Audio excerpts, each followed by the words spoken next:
Relationship anxiety, because that's what we're on about right now, isn't it? Obviously, relationship anxiety. That was a killer. That was so hard because obviously, I mean, I know this, I love you to bits, and yet it was attacking the thing, because it always does, the thing that I want and the thing that I love the most, and it was saying, it was horrible, my brain giving me all these scary thoughts, what if he's not the one, or what if you're not attracted, or what if he hurts you, or what, and all of these big scary thoughts. And I suppose at the time I didn't know that they were only coming up because they were the opposite of how I truly felt. And I didn't know that at the time. So when I was saying, oh, please only wear a black t-shirt, and I'd be looking over old text messages, being like, oh, do I feel connected here? Do I feel connected there? That was really torturous, actually. And I think that was one of the worst themes that I went through, because it felt like usually with any of the other themes, I could come to you and I'd be like, oh, help me with this thing. But then obviously with relationship anxiety, I didn't feel like I could really come to you with it, because obviously you were the topic, and that was really hard as well, I think, for us as a couple at the start, wasn't it?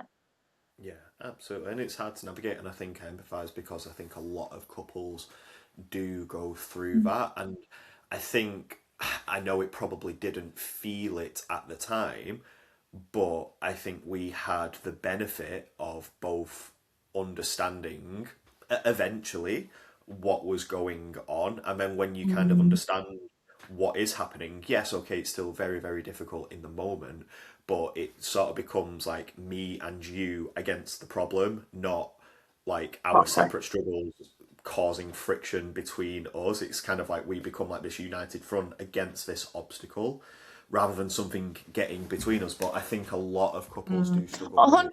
100%. Yeah. Get it. It's hard to really empathize and resonate with this person that is going through it if you haven't been through it yourself. I can only imagine what it's like to be on the other side of somebody who's got relationship anxiety, and there's lots of confessing, isn't there, and saying, oh, I don't think I love you. What if I don't want to be with you? What if you're not the one? What if I don't fancy you? I can only imagine what it's like to be on the other side of that. If I know that you did understand what it was like, and you even had your own relationship OCD towards me.